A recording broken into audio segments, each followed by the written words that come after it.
She said no to Elvis Presley. Not politely, not eventually. She looked at the biggest deal of her life, a chance to have the king of rock and roll record her most beloved song, and she walked away from it. But was it pride? Was it stubbornness? Or was there someone standing between Dolly Parton and Elvis that she simply could not forgive? Today, we pull back the curtain on the real story behind their famous fallout. Because the person Dolly Parton truly despised was not who you think. But to understand how one phone call changed everything, we need to go back to where Dolly Parton came from. Dolly Rebecca Parton was born on January 19, 1946, in a one-room cabin in Locust Ridge, just outside Sevierville, Tennessee. She was the fourth of 12 children born to Robert Lee and Avie Lee Parton. The family had no electricity, no running water, and no indoor plumbing. Her father, a tobacco farmer and sharecropper, paid the doctor who delivered Dolly with a sack of cornmeal because he had no cash. Dolly later joked that she had been raking in the dough ever since.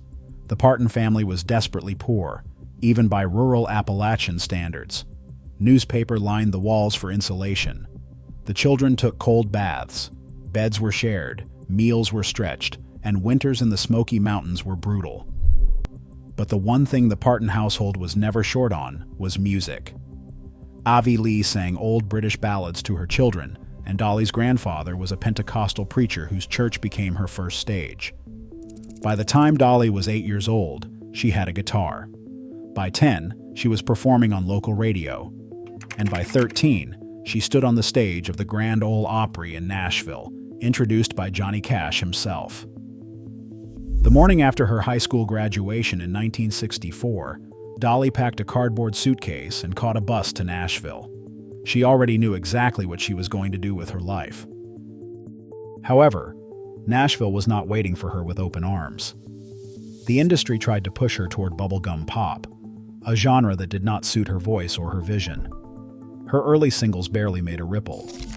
But everything changed in 1967 when a man named Porter Wagoner offered her a spot on his nationally syndicated television show. Wagoner was one of the biggest names in country music at the time. His show reached millions of viewers every week, and a slot on his stage was a golden ticket. Dolly accepted, agreeing to stay for 5 years, and she ended up staying 7. Together, they recorded several hit duets and won the Country Music Association Vocal Duo of the Year 3 consecutive times. The partnership made Dolly a household name across America. But behind the scenes, the relationship was volatile. Dolly and Porter were, as she put it, like oil and water. Both were stubborn, both were strong-willed, and both believed they knew what was best for Dolly's career. The problem was that Wagoner treated her less like a partner and more like a possession. He made decisions about their performances that Dolly openly disagreed with. He wanted to keep the partnership going indefinitely. She wanted to go solo. By 1974, Dolly had made up her mind. She sat Wagoner down and played him a song she had written the night before. It was called "I Will Always Love You." The lyrics were simple and direct. She was leaving, but she would always care about him. Wagoner cried when he heard it. He told her it was the best song she had ever written and agreed to let her go, on the condition that he could produce the record. Dolly agreed. The song hit #1 on the Billboard Country chart, and Dolly Parton walked out the door and never looked back. But Wagoner did not take the breakup gracefully. In 1979, he sued Dolly for $3 million, claiming he had made her a star and was entitled to a percentage of her earnings for life.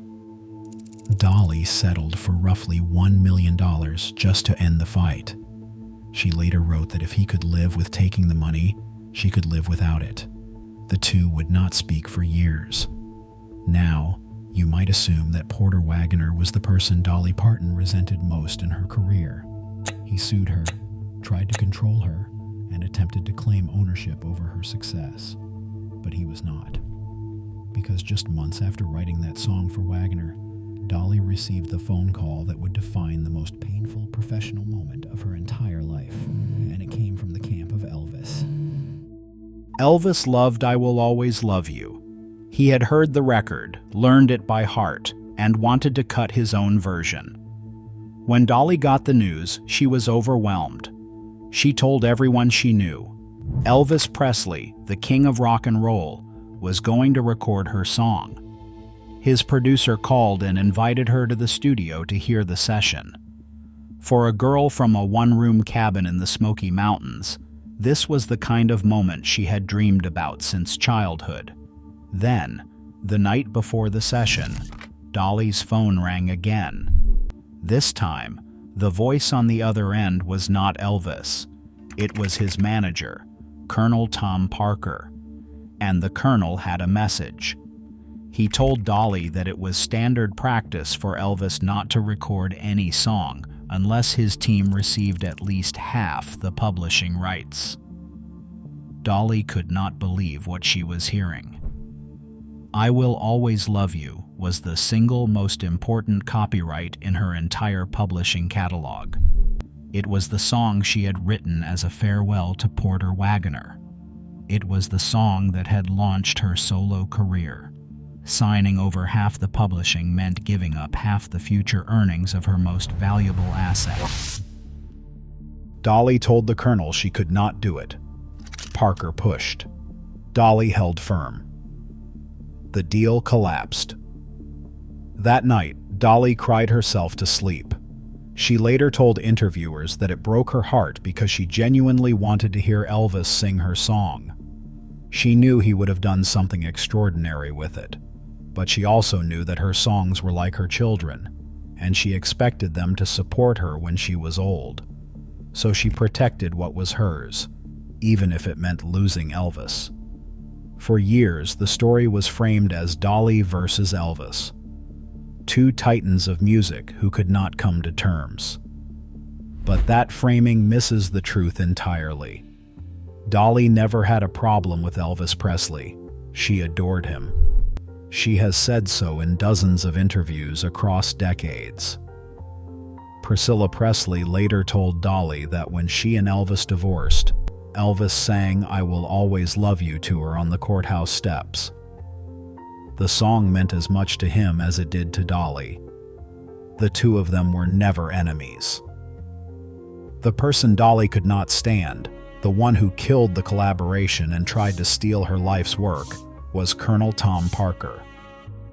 And this was not an isolated incident. Parker had spent decades doing to Elvis exactly what he tried to do to Dolly.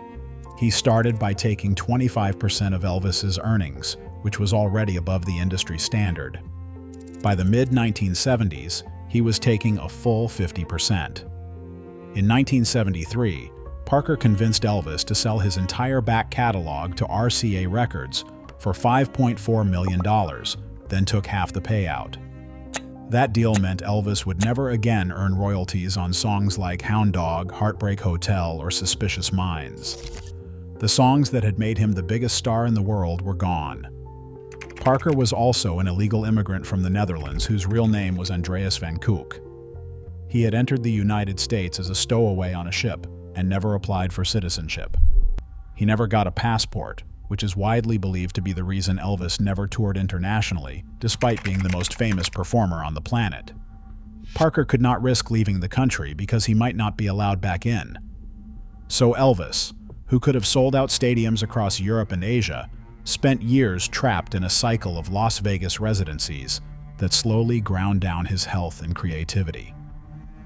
When a journalist once accused Parker of taking 50% of everything Elvis earned, Parker's response was chilling. He said that was not true at all, and that Elvis took 50% of everything he earned. Parker, meanwhile, was gambling away millions at the casino downstairs, reportedly owing the Las Vegas Hilton over $30 million in losses. When Elvis died in 1977 at the age of 42, his estate was nearly bankrupt. Parker immediately convinced Elvis's father to sign over continued control. It was not until the estate hired an independent attorney that the full scope of Parker's exploitation came to light. The attorney's report called Parker's management self-dealing and overreaching. The estate sued Parker for fraud. The case settled in 1983. When Parker himself died in 1997, after a lifetime of earning well over $100 million, his estate was worth barely $1 million. He had gambled nearly all of it away. Dolly Parton saw what Parker was in 1974, and she refused to let him do to her what he had done to Elvis. That single decision, made through tears on a night when she thought she had lost the opportunity of a lifetime, turned out to be the smartest business move in music history. In 1992, Whitney Houston recorded "I Will Always Love You" for the soundtrack of the film The Bodyguard. Houston's version spent 14 weeks at number 1 on the Billboard Hot 100, sold over 20 million copies worldwide, and became the best-selling single by a female artist in history. Because Dolly had refused to give up her publishing rights 18 years earlier, every cent of songwriter royalties flowed directly to her. In the 1990s alone, Houston's version earned Dolly an estimated $10 million. She used that money to purchase an office complex in a black neighborhood in Nashville, a tribute to Houston that Dolly calls the house that Whitney built. Today, Dolly Parton's fortune is estimated at $650 million. A huge portion of that wealth exists because she owns nearly every song she has ever written. She established her own publishing company back in 1966, before she was famous, before Wagoner, before Elvis, before Whitney. She understood, even as a young woman from the mountains with no formal business training, that the songs were the foundation of everything. Wagoner tried to claim them, Parker tried to take them, and Dolly said no to both. Elvis Presley never got to record "I Will Always Love You," but he never stopped loving the song, and Dolly never stopped loving Elvis. The person who stood between them, the man who turned what should have been a legendary collaboration into a painful memory, was Colonel Tom Parker. He exploited Elvis for decades, and when he reached for Dolly Parton's catalog, she was the one artist who had the spine to shut him down. So the next time someone tells you that Dolly Parton hated Elvis Presley, tell them the real story. She never hated Elvis. She hated what was done to him, and she made sure it would never be done to her. What do you think Dolly should have done? Should she have taken the deal with Elvis and given up half her publishing? Or was walking away the right call? Drop your answer in the comments. If you enjoyed this story, hit the subscribe button and turn on notifications so you never miss another deep dive into the hidden stories behind the biggest names in music.